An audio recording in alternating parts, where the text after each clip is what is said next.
السلام عليكم. اليوم إن شاء الله حلقتنا حلقة جديدة حنتكلم فيها عن الموعد المناسب للبدء في تعطيش الجلبانة أو البازلاء، وإن شاء الله حنتكلم عن أفضل وقت حتى تقوم فيها بالتعطيش. فطبعا كبداية حلقتنا أتمنى تعملوا اشتراك القناة ولايك إذا عجبكم الفيديو وتشاهدوا معنا الحلقة للنهاية.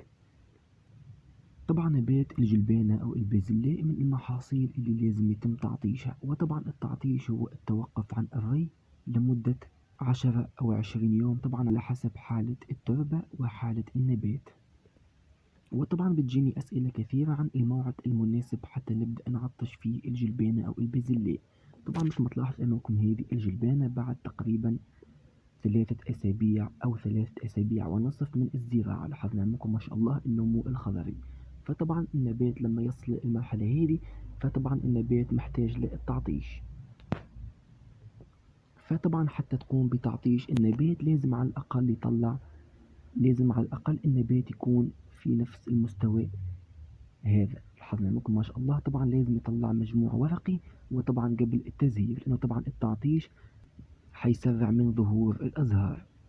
وطبعا التعطيش يكون بعد 3 أسابيع من الإنبات، يعني لما البذور تنمو فلازم تستنى 3 أسابيع وبعدها تقوم بالتعطيش. ومثل ما تكلمت إنه النبات لازم يكون في نفس المستوى هذا، لاحظنا منكم ما شاء الله. ولازم طبعا النبات ما يكونش صغير الحجم. وطبعا قبل التعطيش لازم يتم ري النبات وبعدها نقوم بالتعطيش. وطبعا مثل ما تكلمت انه التعطيش بيستمر من 10 أيام أو أسبوعين، وممكن طبعا يمتد لغاية 20 يوم. فطبعا نتوقف عن التعطيش لما النبات يبدأ يظهر في الأزهار.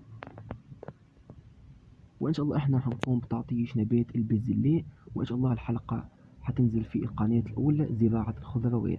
فطبعا في نهاية الحلقة أتمنى تكون عجبتكم وعرفتوا متى يتم تعطيش نبات الجلبانة أو البازلاء. طبعا في نهاية الحلقة أتمنى تكون عجبتكم. لو عندكم أي سؤال أتمنى تكتبوه أسفل التعليقات، وإن شاء الله ملتقانا في الحلقات المقبلة. وشكرا والسلام عليكم ورحمة الله تعالى وبركاته.